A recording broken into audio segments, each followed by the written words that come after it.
Do you want to live in your dream home and have someone else pay the mortgage or help pay the mortgage? Well, guess what? It's not magic, it's not a scam, and it's not even a timeshare pitch. It's called house hacking. And in 2025, it's how smart buyers, and especially in Wyoming, rural markets are building wealth while sleeping in their own beds. Today, I'm giving you a full breakdown of how buyers are leveraging their houses and hacking to offset costs, create passive income, quit living paycheck to paycheck, and with their own property. Let's dive in. All right, so what is house hacking and why it works in 2025? So the definition of house hacking is buying a property and renting out part of it to reduce or eliminate some of your payment or your monthly mortgage. It could be a basement, a guest suite, or even a detached shop with plumbing. Like I know a lot of shops have like a full apartment above them. So even something like that. Why it's trending in 2025. With mortgage rates still 6.5% to 6.8% range and average US rents are up 4.5% year over year.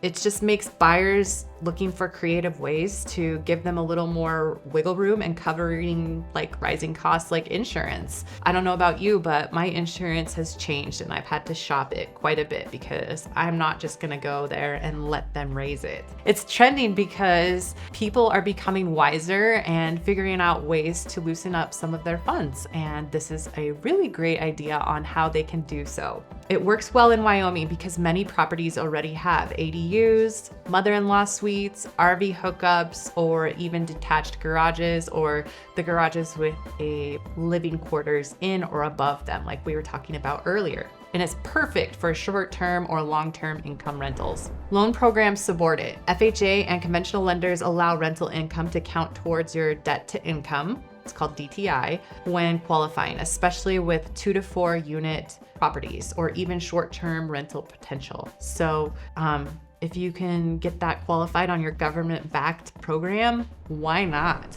House hackers build equity faster. That's just kind of a no-brainer. So if you're getting extra money that comes in and it's part of your mortgage is covered by it, or a tenant or Airbnb income is paying for it, you can put more towards the principal or savings and build wealth while reducing your monthly pressure of bills. So in short, you get to pay down your principal balance faster and your equity is going to be greater. 3 house hacking models that work in 2025. Multi-unit living. So duplexes, triplexes, fourplexes, you name it. They let you live in one unit and rent the others. Properties with 2 to 4 units still qualify for the owner-occupied loans, just with 5% down. I believe that's with the Fannie Mae 2025 guidelines. You can live in Airbnb or a short-term rental, have a basement with a private entrance, detached garage with heat, Airbnb it. So easy. I went to this Airbnb once that looked like your average moon meadow house, right? Where you would go in and there usually is a little entryway and then it cuts off to a bathroom and 2 bedrooms. And then if you kept going down the hallway, it was the kitchen and the living room. They literally walled that part off. They would go in through the garage, the people that lived in it. And so they had this Airbnb, you would enter through the front of the house and you literally walked in and it was a nice little partial hallway and it had 2 beds and a bath. What more do you need, right? Like it was such a perfect little situation. And when I pulled up I thought it was just a regular house. So if those people ever wanted to sell, they just tear down the drywall that they did in the hallway and boom. But I'm pretty certain by the rates that we paid for a couple nights, they probably had their mortgage paid for by that Airbnb. So that's something you could do too. Or there's the good old roommate strategy. Basically not just for college kids anymore. Renting a spare room can bring in about $600 to $800 a month here in Gillette. It just depends on your location and what amenities you offer.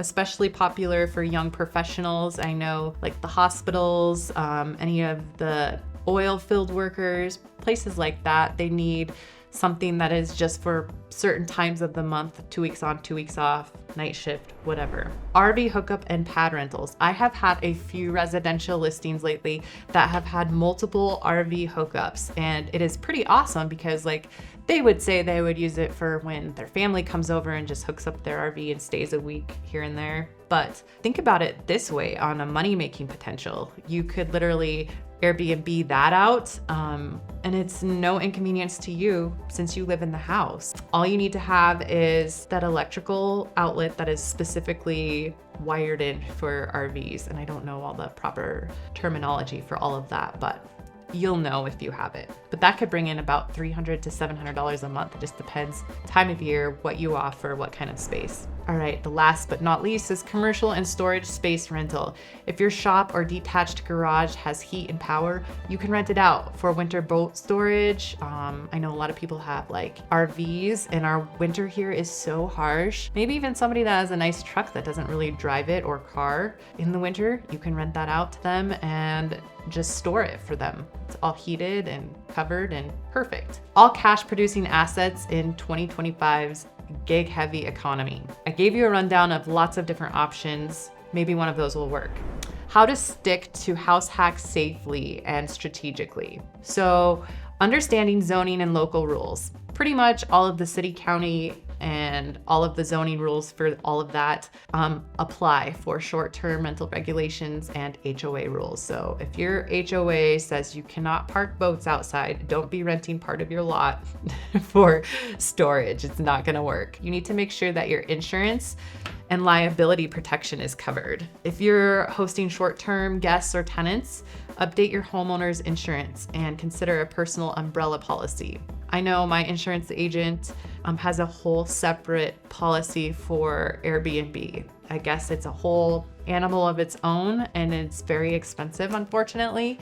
So if I could give you a little bit of advice, maybe look into that before you go full blown into Airbnb. Screen your tenants thoroughly. This is a really big deal. Background checks, lease agreements, and clear understanding of Wyoming landlord and tenant rules are very crucial, especially in rural rentals. I grew up with my parents having a rental house, and man, they had some bad ones that would just like destroy the place, and then it was really hard to get them out. Now that I have my own rentals, I've experienced some of the same things, but I've learned by watching and going through, trial and error of my first few rentals and then growing. Make sure you know all the laws, because renters actually have a lot of rights in Wyoming. And if you get somebody in there and they're not paying, it can take like 6 months to get them out, and you are without the rent, and they probably have destroyed the place. And let's just face it, people do not treat property like it's theirs unless it is theirs. Start with the right property. Look for separate entrances, multiple kitchens. There's a lot of houses that have a kitchen downstairs or a walkout basement, stuff like that. Even listings with unfinished spaces, maybe you could finish it to what your plan is. That can all be future income streams. Work with a local agent that gets it. Not every agent understands house hacking. And I feel like if an agent has done it themselves, they'll probably know a lot more than the agent that's just heard about it. So make sure you are working with a very savvy investor on everything from Airbnb to zoning. Probably maybe even an advisor, or get a real estate agent that's willing to, give you some free advice like me. So house hacking isn't just for HGTV stars anymore. It's for the everyday person like you and me that's maybe looking to just offset some of their income and have some help with their mortgage payment. And maybe it could just be your family's holiday vacation fund. So look into it, because sometimes you could have something that would make a great rental, or you could use it if it's just like a garage space, some land that you could rent out. It doesn't have to be a full-blown Airbnb, and that could be some income for you. Whether it's a roommate or whether it's Airbnb or something like that where you rent out acreage or your shop, the goal is simple. Live in one, rent the other, and make your mortgage feel like it is a minor inconvenience. If you like this video and you learned something new, and maybe you have some questions about house hacking or renting stuff out, just feel free to like, subscribe, drop me a comment. I'm LaCour, and I will see you on the next one.